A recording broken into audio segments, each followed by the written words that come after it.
One of our goals at Ageless and Timeless is to look and feel our very best at all times. And we all know that as we age, gravity takes its place in our lives, and we have to fight some obstacles for that issue, as well as the damage that life and the years of being in the sun have caused. Women and men today are turning to non-surgical procedures. And our guest today is Dr. David Krause, who is a board-certified ENT specialist. That's ears, nose, and throat, as well as having an aesthetic practice in the suburb of Illinois that you may never have heard of, but he'll tell you more about. Kankakee, which is, if you've never heard of it, is a suburb that he has practiced in. It's his home, kind of his hometown, and he's been there for over 30 years, so he's very well known and well regarded in that area. David is also certified in Florida and California, so he can perform procedures in 3 states, which is very highly unusual. I'm going to introduce David, and he's going to share with us a little bit about what non-surgical facial cosmetic procedures can do for us and why we need to manage our expectations about the results. David, may I introduce you now, and you can take over. Thank you, Michelle. And thanks for inviting me to be on your program. You already alluded to the fact that we're looking for solutions to aging and cosmetic issues that patients have, particularly patients that are baby boomers and beyond, although it's creeping down into the lower age groups as well. And when I started in this business some 30, almost 40 years ago, the mainstays in our training were traditional surgery for aging changes, eyelid tucks and facelifts and whatnot.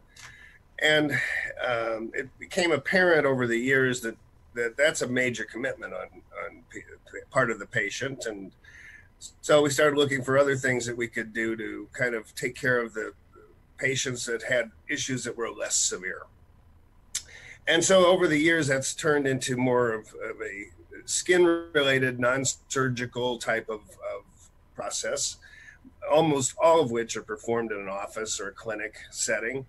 And, they've gained steadily more and more popularity over the years, particularly with the advent of the relaxing techniques, injections, and some of the dermal fillers. There have been any number of modalities of treatment which have been developed over the years, and they all have some application, they all have some utility. But the main thing is it's not a one size fits all. Every patient is a custom canvas. And so we have to individualize the treatment.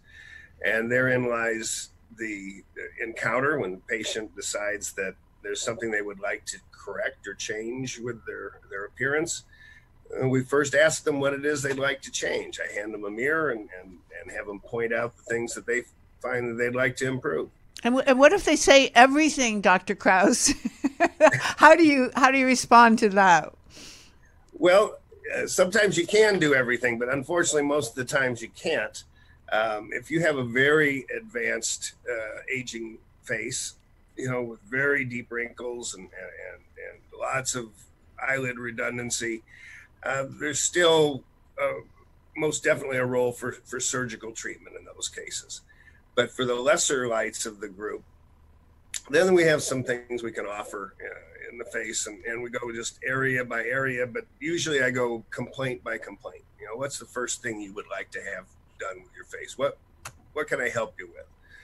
And I have them point with the mirror and looking, say, well, I don't like my complexion. I don't like these wrinkles. I don't like these crow's feet. I don't like these creases around my nose and alongside the lips. And then we just systematically go one by one and address these issues. And I say, these are the things that we have that I think could help you. So you mentioned muscle relaxers, so I assume you're speaking of Botox, which is probably one of the most revolutionary injectables that has ever come across your desk, correct? As far as a modality? We were early adopters of Botox, and prior to that, there were collagen injections that were derived from cows, and they had some role, some application, but there were a lot of work because you had to skin test the patient to make sure they weren't sensitive, going to react to it. It was a different protein entity altogether. Whereas Botox, for example, is simply derived from a bacteria that has a property of relaxing and blocking nerve impulses. And we can put that to use for blocking, overactive muscle groups, especially in the facial muscles. And so the genetically engineered products come in a pure state. There are different manufacturers. Botox is just one of the brand names of it. There's also Dysport. And there are other manufacturers of basically the same thing. We have used Botox because that's what I kind of cut my teeth on when this process first came out. We started doing these very early on in their release, probably back about late 90s when it first came out. So it's been about 20 years that these have been available. And it certainly helped the bottom line of Allergan. It certainly did, and it continues to do so. And Allergan is also Juvederm, right? Juvederm is a dermal filler. It's a hyaluronic acid filler that they manufacture, which is used for different sets of creases and wrinkles, particularly in the lower part of the face. So as long as you're talking about two of the modalities, why don't you give us a list of the ones, the fillers that, and including the Botox, of course, as a muscle relaxer, that you use and you've had the greatest efficacy, greatest results with? Well, Botox obviously is kind of a one-of-a-kind product, and it's done specifically for relaxation of small wrinkles, small creases. It works very quickly. It is temporary by its chemical nature. All these things are. These are not permanent issues, which has good and bad sides to it. The good side is that if for some reason the patient wants a different type of correction or isn't happy with the outcome, the results are going to be temporary. By temporary, I mean 3 to 4 months. If in the case of the dermal fillers, those results are immediate because you can see what creases have been restored and flattened out in the process. Those last a bit longer. They tend to last about 6 months. And then the body starts to metabolize the compounds and you need to replace them. Of the fillers, the Juvederm products, Juvederm line, has been very, very good. These compounds are modified. The difference between Juvederm and Restylane and some of the others is the basic molecule is the same. It's still the hyaluronic acid, but the way in which these molecules are attached to each other in a process called linking or cross-linking will change the properties somewhat in terms of how thick it is, and as far as how long it can last, how easy it is to inject, and how tolerated it is by the tissue that you're putting it in. But by and large, I tend to use mostly the Juvederm and Juvederm Ultra is a particular brand that I use 90+% of the time. It also comes with a component, or it's available with a lidocaine component, so that it helps to numb the tissue as you're treating it. So you feel the initial stings, but as you continue to work on a region, then it gets numb and it's less uncomfortable. There's one thing I wanted to mention. It just occurred to me that is very unique about you, David, and that is that you are almost a concert pianist. Why would I bring that up? That might be the most exaggeration. Well, I can do that. I can say that because I have the right. But I've heard you play, and you can memorize 150 songs, so you don't even need to read the notes. I've watched you do that. And the reason I'm mentioning that right now is because when picking an aesthetic surgeon or an aesthetic practitioner, I think a woman and a man who are looking at the credentials should pay very close attention to the fact that you have this right brain, left brain balance. And that, yes, you are a physician and you do have that left brain analytical, but you also have this ability to look creatively at a person's face or body to attempt to diagnose what it is that's going to work the best.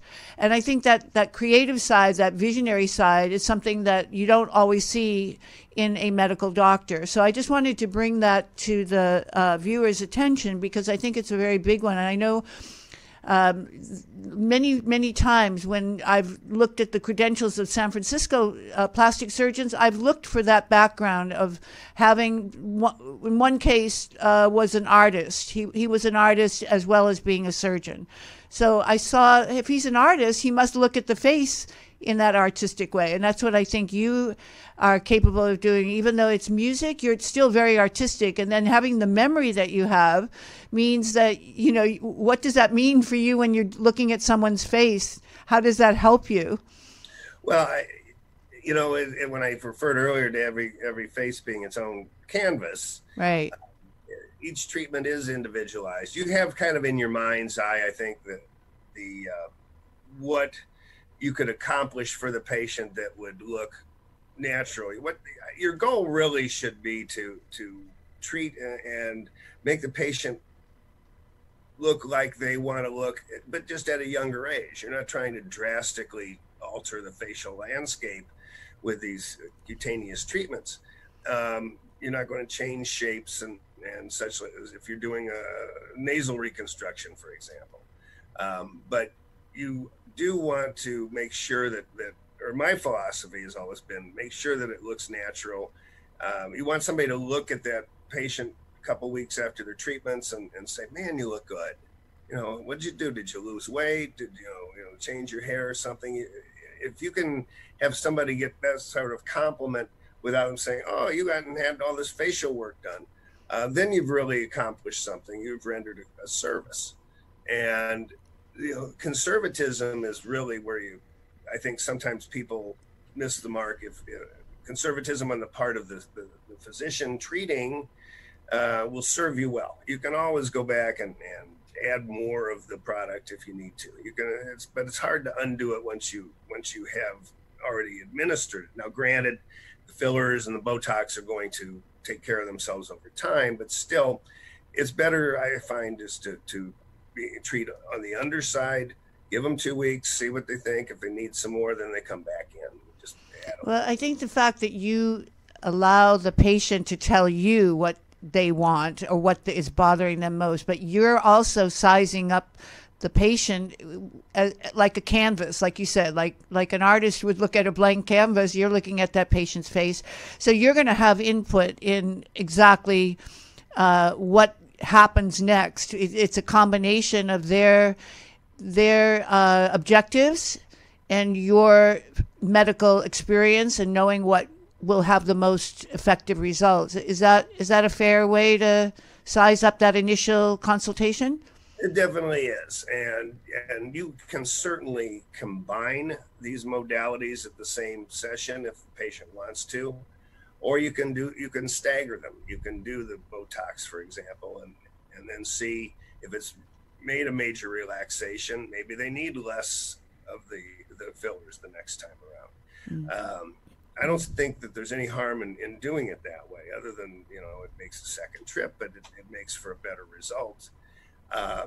Now, when time's an issue, somebody has a big event coming up and legitimately they stand to benefit from Botox and from some dermal fillers, sure, you go ahead and do that all at one time. And we do that routinely.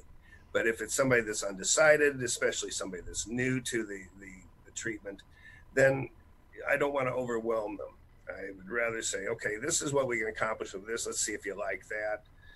You know, when you come back, then we can build on that and do the next part of it. Sometimes it's fillers, sometimes it's Botox, sometimes it's facial rejuvenation and microneedling. You know, and now microneedling needling is generally done as a standalone procedure because it does change the whole facial top topography just a bit. And you don't want to be doing that and doing fillers and doing Botox all at the same time, because you don't want to really risk them getting excessive inflammation from all that instrumentation. Well, microneedling is rather new on the landscape compared to Botox and Juvederm. So why don't you tell us a little bit more about microneedling and what a patient could expect as a result, and how much of that are you doing in your practice? Well, microneedling is a separate entity altogether. What you're using microneedling for is just to change the complexion. Patient has a lot of sun damage, if they have dried out skin, if they have very fine wrinkles, very fine scars, acne scars, those sorts of things. Those are what respond well to microneedling, regardless of what you're using to microneedle in. The microneedling device is basically like a tattoo device. And it has a series of small needles in the handpiece. They oscillate like a sewing machine, except much faster, up to like 6,400 RPM. But what it does is penetrates just through that outer layer of the skin into the dermal layer. And that's where, having applied a substrate to the face like hyaluronic acid, you can then get that hyaluronic acid through the skin, which it doesn't absorb through as readily if you just apply it on the surface.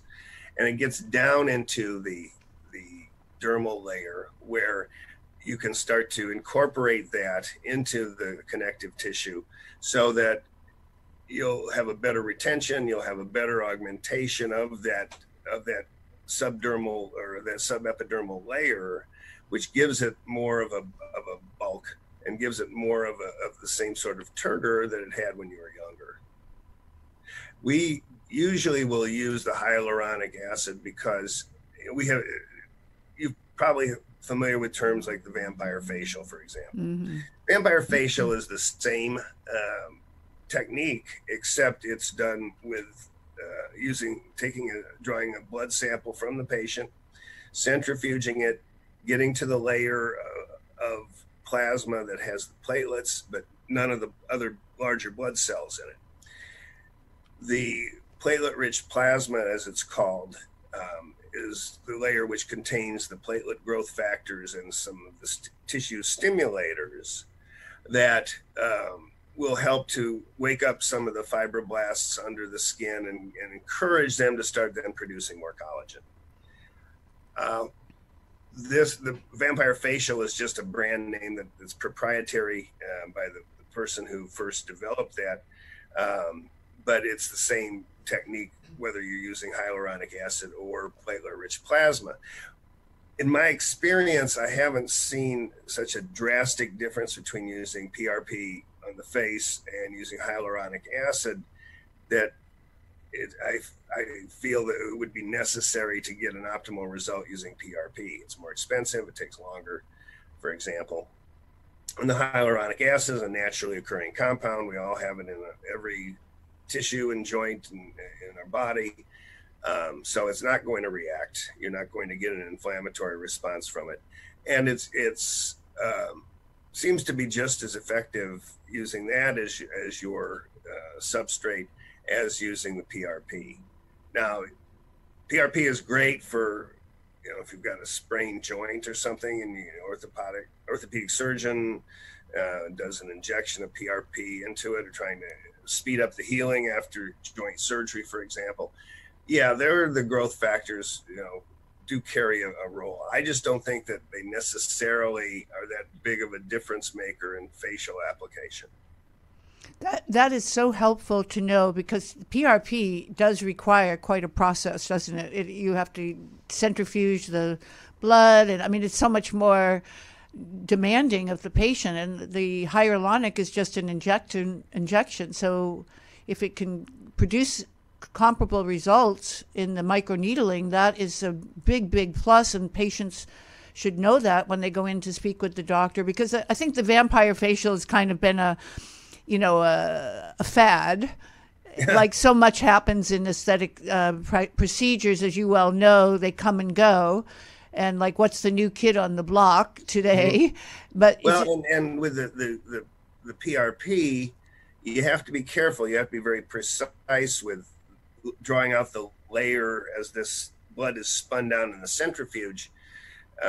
Different cell densities will flatten out at different parfait levels. Basically, the level that you want to make sure it's as free of other types of blood cells as possible. You want to make sure that you're not drawing up red blood cells with it or white blood cells, even though they come from that individual, it's their own blood. They also have chemical components which in higher concentrations in an area where they don't normally appear could be quite inflammation stimulating.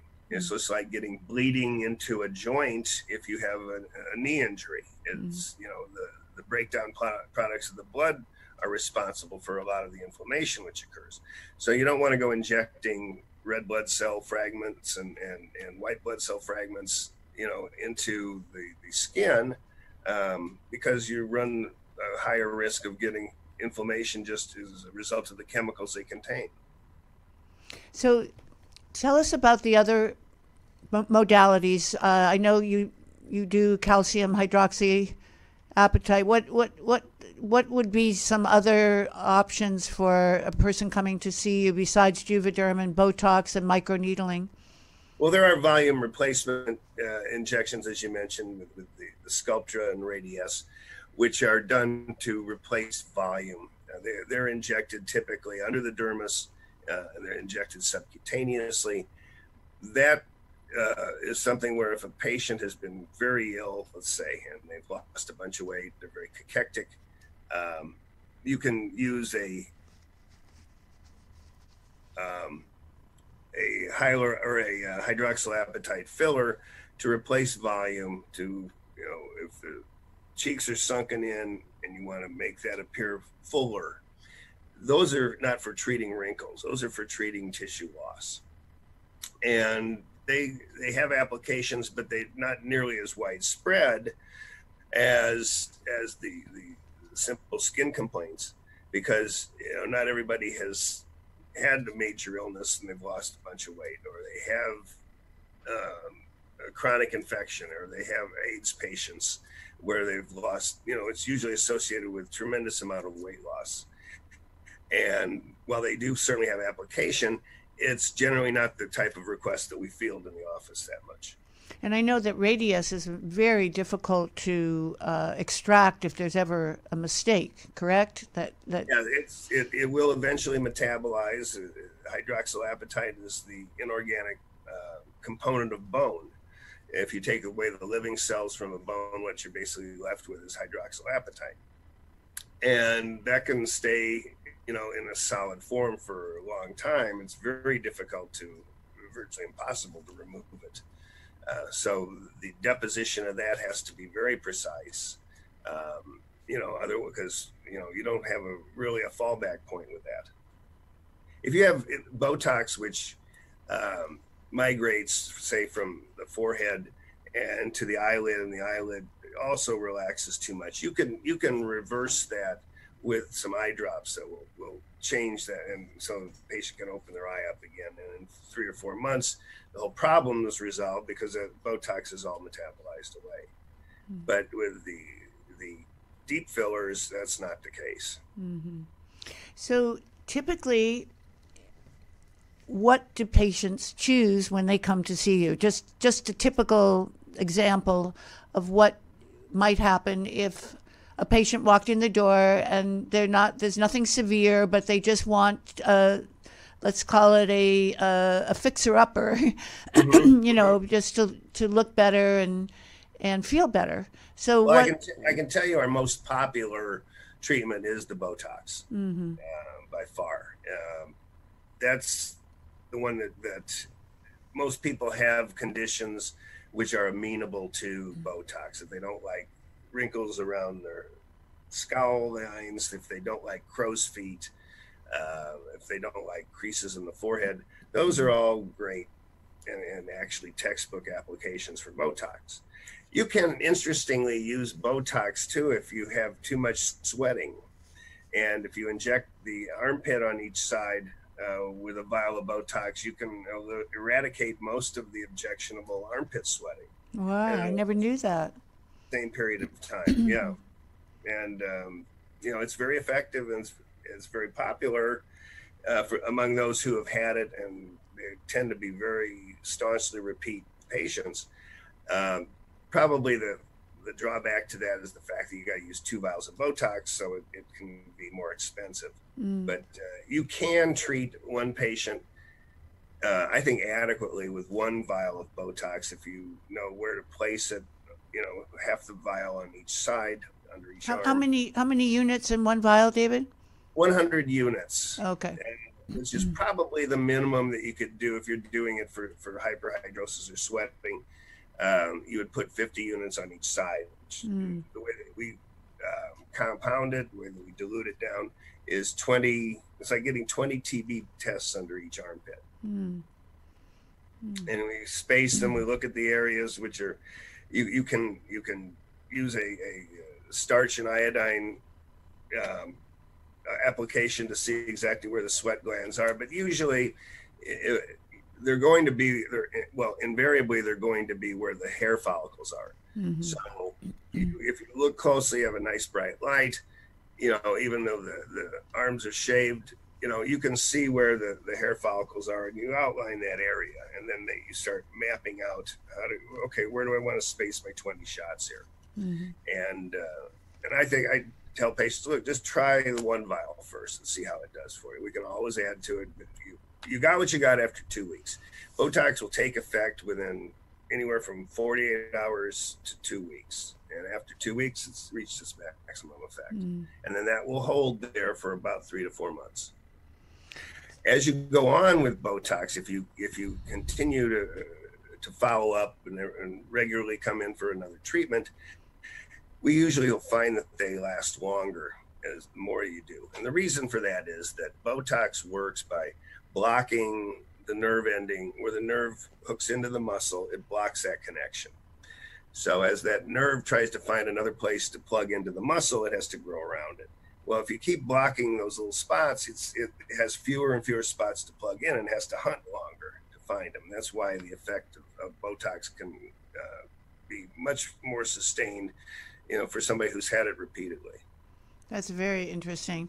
Well, let's turn philosophical for a moment. I always like to get into the doctor's head and understand what you feel about beauty and managing reality with expectations, and how you can be kind of like a part shrink with patients to guide the process so that there's not disappointment in the results. So how do you go about doing that, where you define what beauty may be in the terms of each customized situation, and then how do you address that with your communication with the patient? Well, I don't try to define beauty or impose my opinion on a patient as far as what they should do or how it should look. I ask them what bothers them, and then I tell them what I can do to help them. I think secondly, you start out on a very conservative pathway, so the patient doesn't have a lot of sweat equity or money invested in something if they're not familiar with it. And we always go by what their requests are in their end game. If it's something that I don't feel I can provide them based on what they're asking, then I tell them. Sometimes it comes down to the request is for something, or the facial changes are so advanced that none of these skin treatments is really going to make a dramatic difference. And they're surgical candidates. They may need a facelift. They may need eyelid, correction. Those are the two things that will make the biggest and fastest difference. But obviously, the drawback is it's a conventional surgery. And you haven't mentioned lasers yet. So where do lasers fit into that estimate of results that could be maybe more Lasers, compelling? there are laser applications. They are probably for some of the more advanced skin changes. Um, they usually will either go in and completely remove damaged tissue or skin, very selective cases because you don't want it to scar. Um, but short of that, you'll use a laser to do what's called a non-ablative treatment, where you are trying to get stimulation again of the fibroblasts to make collagen. It can go deeper. It can be more closely spaced. You're not injecting a compound which you have to pay for by the milliliter. The drawback is that there's more recovery time. It's a burn. Any of these things is basically a burn treatment to some degree. And it takes longer to recover from, a facial lasering or a fractional lasering treatment than it does from a microneedling treatment.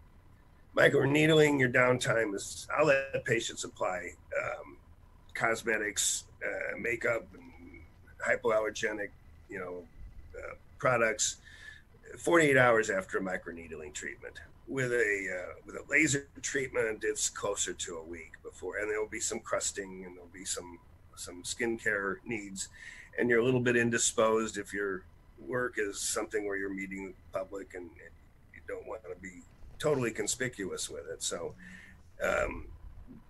there's certainly more of a quicker bounce back time with the microneedling, and virtually no bounce back time with Botox or the fillers, and there's more with the laser treatments. And what about chemical? What about chemical peels? Chemical peels are also, still appropriate. Phenol peel will help to remove that outer layer, much like a microdermabrasion, slightly deeper. A little bit more recovery time than the microneedling will do. But facial peels are popular. It's in various areas and various practitioners. I think that the efforts of the equipment industry with some of the other products, the lasers and so on, have taken some of the enthusiasm away from the older techniques, but they still work.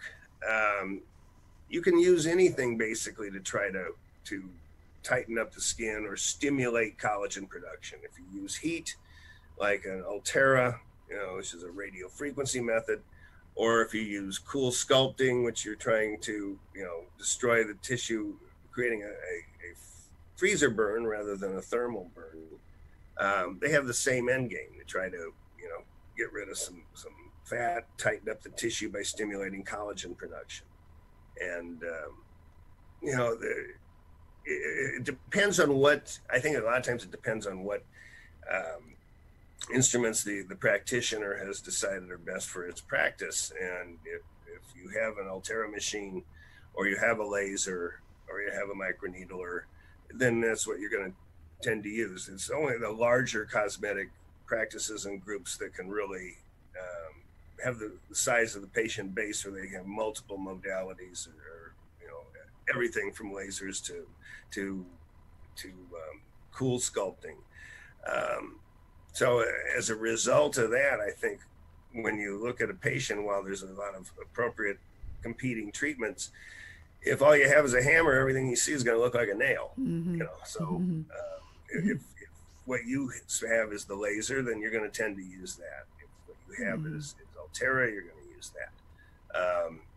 So if I can just segue for a moment to your practice, tell us a little bit more about Kankakee and how someone would get there if they were in Chicago, and also the fact that you could potentially treat people in California and Florida, given that you're licensed in both of those states as well. And then we'll talk a little bit about what you would offer our viewers to your practice and to become a patient. So if maybe start with the location description first. Well, the town where I practice, my principal office is Kankakee, Illinois. It's located an hour south of the city. And that's, been my principal location for the past 36 years.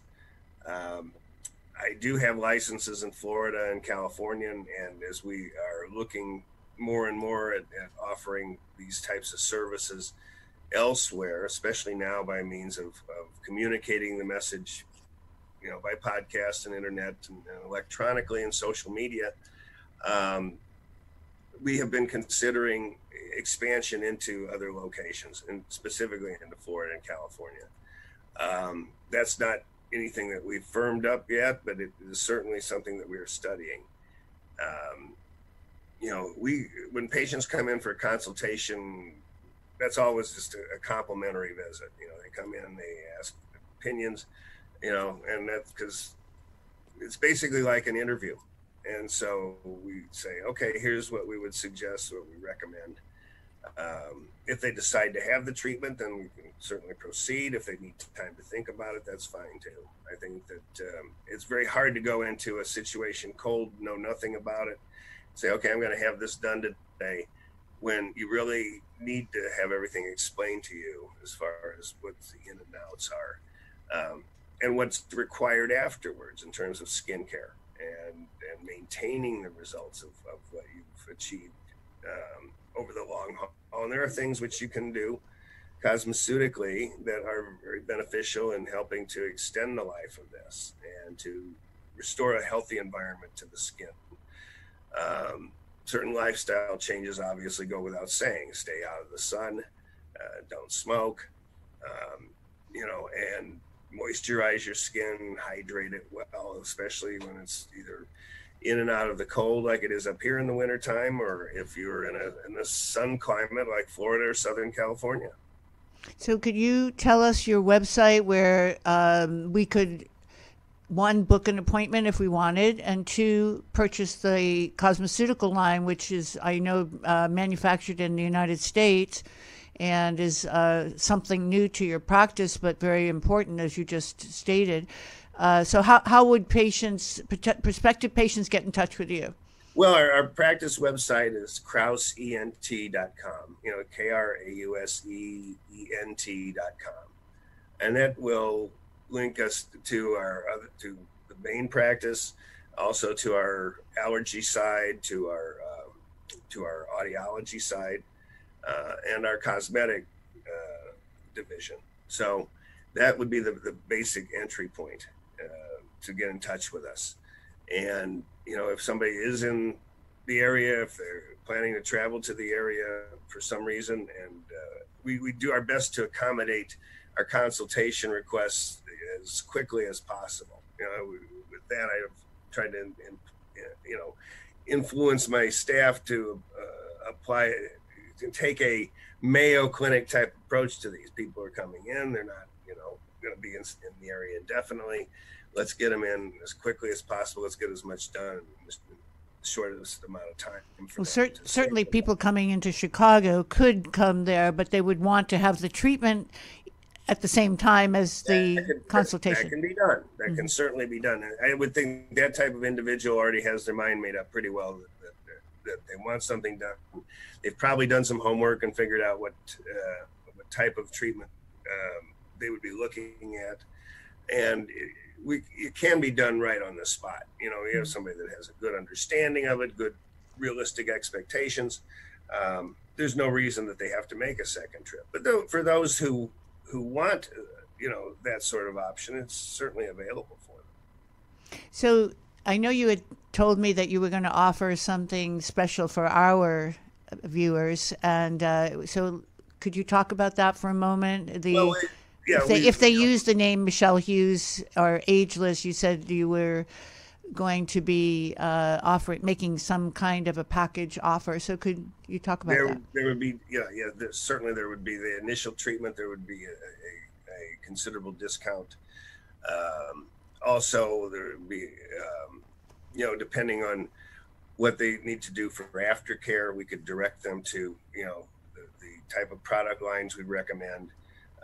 Where they're available discount for them too. So what kind of, not to be picky, but let's say I wanted to order the cosmeceuticals from you. What percent discount would the friends and family of Ageless and Timeless expect to receive? I would say it would be on the order of 20 to 25%. Wow, that's very generous. Yeah. Very. Okay, so they would just have to contact someone at your office. If somebody can't make it to Chicago, if they want to start using the cosmeceutical line, which they can read about on your website, correct? On the Yes. If we can certainly provide them with that, information. If they're looking specifically at the cosmeceuticals, then we can direct them to the website that for that manufacturer. So what about California? Could you, if there were enough people that said they wanted to meet you but they're located here in California, is there an office or a doctor that you can work under in order to provide the services? Well, there are a couple options which we've not formalized agreements with because we haven't made firm plans to do that. But if the interest were becoming apparent, then all of a sudden, if I have to show up at your office, Michelle, and bring in a chair and a light and start doing treatments, I think we could probably work out something. But yes, we would want to, the logistics of putting together the right team and staff and so on do take a little time to put together. Now it's a big state. There's good population of qualified assistants and technicians that could help with this. We have always kind of stuck to a physician-driven model, and rather than just going to a spa where it's estheticians only, because we're doing more of the medical side, and I think that's important to have that physician oversight, and that's probably one of the advantages that a physician-based or clinician-based practice has. We didn't really talk about the rest of your practice, which is very important in the audiology and the ENT, the whole ENT umbrella. Do you want to take a minute or so just to address some of the procedures that are being done that could be in addition to the aesthetics? Sure. I mean, we're in, my area is a little bit more rural, so we have to be a bit more general with some of the services that we offer. That includes standard ear, nose, and throat types of disorders, a lot of sinus disease. We have surgery, we have medical treatments, we see kids, we see adults. We deal with hearing problems and hearing devices, assistive devices, hearing aids. We have a big allergy service because, as you know, this is an agricultural area to a large degree. And so there are a lot of agriculturally related allergy disorders. And so that has become a very large part of the practice over the years. Fortunately, that is something where I have a good team of nurses that once we get the patients evaluated and under treatment, then I just have to supervise that from time to time. And so it's not a big time consumer on my part and allows time for these other services. The cosmetic side is the one that's always fascinated me the most. I wish that I had a population where I lived where I could have, done more of this over the years, but it's simply not the reality. We're not, right in the city itself. So it's been more difficult to build up that sort of volume surgically. Mm-hmm. Now, with the non-surgical treatments, especially with social media and whatnot, that's growing, as you might imagine. And so that's where I tend to put more of my emphasis and focus these days. Well, that's why we've been focusing on that today as well, because we know that it fits into the vision of Ageless and Timeless in terms of what we can accomplish, just by being proactive in terms of taking care of issues that develop that are not really in our control. Some are, but some are just pure aging. And well, the aging is certain. It's how conspicuous, do the aging changes need to be, and sometimes you can really do some amazing things without a lot of sweat and a lot of investment of time and money on the patient's part. But it's And just, but David, excuse me for interrupting, but it's very much like exercising and fitness. If you don't take care of your diet and your lifestyle, you know, if you're drinking, smoking, eating the wrong foods, you know, you're, no matter how much you do cosmetically, aesthetically, it's still not going to change the basic profile of the person who is who is aging because of the lack of disciplines in the other areas. Do you agree with that? Sure, and it's, you can't expect one small tweak to make up for a lot of other A lot of other sins. Yes, That's exactly. Right. I mean, you can't, you know, just because you can't expect a Diet Coke to offset that triple cheeseburger that you're getting. And that's where you, as the physician, have to be with, you know, I guess you'd call it patient attention. And like I said earlier, almost like a part psychologist, in that you can't just expect to inject somebody and have them be thrilled with the results when they're not doing all the other contributions to their aging, to their anti-aging program. It always helps if you can work with them enough to have them kind of see what they need to do to maintain it, to get your best possible results. You know, you're absolutely right. You're not miracle workers. Yeah. You know, David, we're going to run out of time, and I wanted you to maybe think about, if this can be a spur of the moment thing right now, is there a one person, like a concierge medicine person in your practice, that our viewers could have a phone number or an email, a way to go directly rather than impersonally through a website? I don't want to put you on the spot, but if there is a way that people could order, and I know you mentioned I-34 is another website for the cosmeceuticals. Could you try to think, like right on the Johnny on the spot right now, of a way that we could facilitate people contacting you and setting up appointments for you, or ordering the cosmetics? I think if they go to the website and they direct their inquiries to Julie Richardson. Julie Richardson. Julie Richardson is our nurse practitioner. Right. And she would be the one that I would direct the cosmetic inquiries and questions and okay. And what about the I-34? Is that a different website that you want them to know about? I34.com is a product line which is available directly, you know, to the consumer, and that's the product line that we recommend for somebody who wants to have a full skin analysis with the questionnaire. There are a couple dozen products that they have that, and by answering the questions, you will be kind of given a recommended panel of products for skincare use that would fit your skin type. Can that be done digitally, or does that have to be digitally? This can be all done digitally. Orders can be placed on the internet. Interesting. Yes. Okay, so on either site, Julie Richardson would be who they would address their inquiry to? Well, on the I-34 side, I would probably direct them to the chief executive officer. That would be Rebecca Bell, Bell. Okay. If they're going through the I-34 site.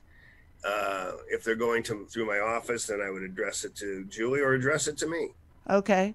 Very good. So when you say address it, you mean there is an email or there is a contact us kind of there is button? Okay. All right. Very good. And because I know we're going to have to leave you here soon, would you summarize for us what you would like your practice to represent in the world of medicine, in terms of who you are, what you stand for, and what you would like to accomplish in the rest of your career? Well, as I mentioned, we've been very general, you know, in terms of ENT services over the years. Obviously, it's not something that you're going to continue to do forever, in a surgical capacity. However, the cosmetic side is something that I think you can do until you're absolutely totally finished with medical practice. And I don't intend to be totally finished with medical practice for any foreseeable time. So I would like to gear up my practice more and more towards the cosmetic and the facial beauty line.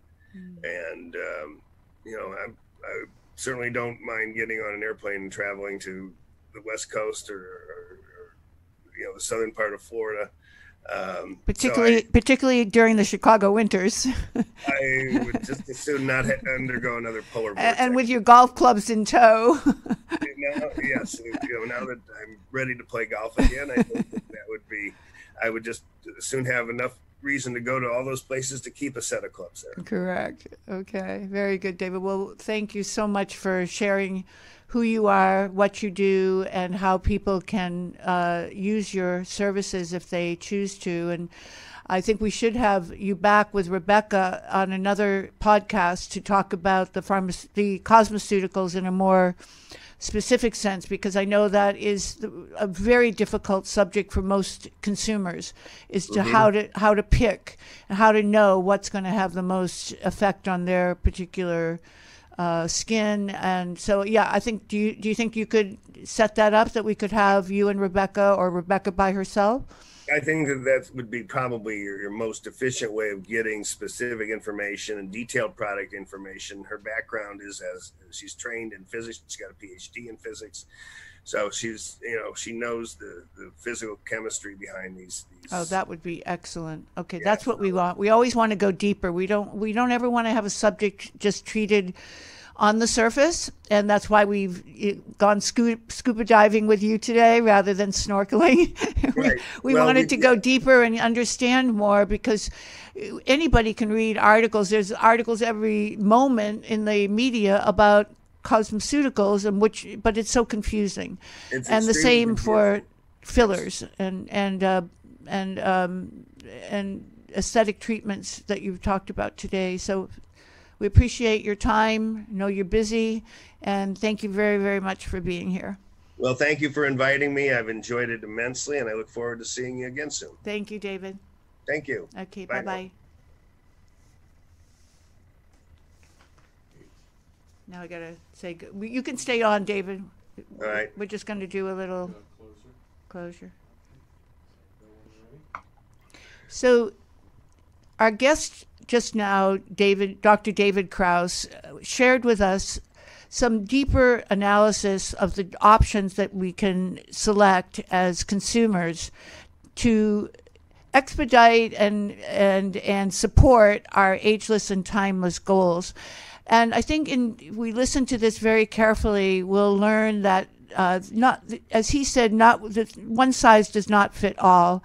So it does take a very expert physician, whether it be a dermatologist, a doctor, to basically look at your skin and to give you the analysis that David suggested he would do.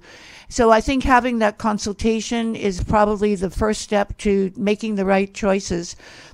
I remember when I was very young, I knew some doctors who told me that an ENT specialist who had focused all of his medical career on the face primarily would be the best selection for a plastic surgeon or an aesthetic doctor. So I think having that background in David's case is a very big plus, and certainly would incite me to go to visit with him.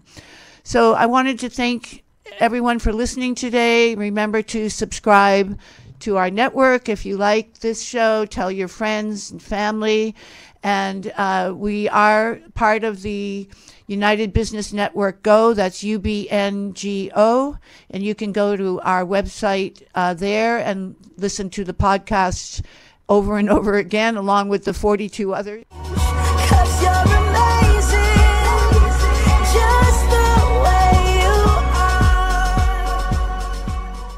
One of our goals at Ageless and Timeless is to look and feel our very best at all times. And we all know that as we age, gravity takes its place place in our lives, and we have to fight some obstacles for that issue, as well as the damage that life and the years of being in the sun have caused. Women and men today are turning to non-surgical procedures.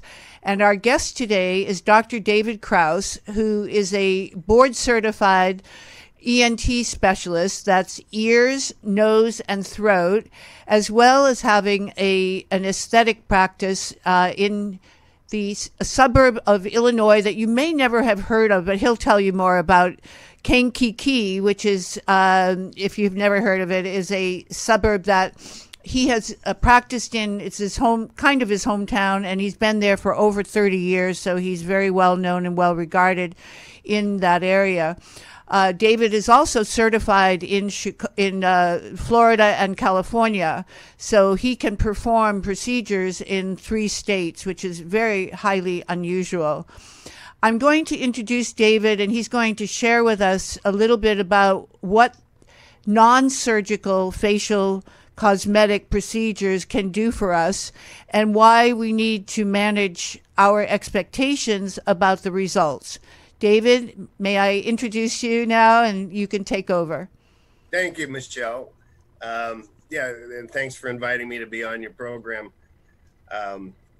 You already alluded to the fact that we're looking for solutions to aging and cosmetic issues that patients have, particularly patients that are baby boomers and beyond, although it's creeping down into the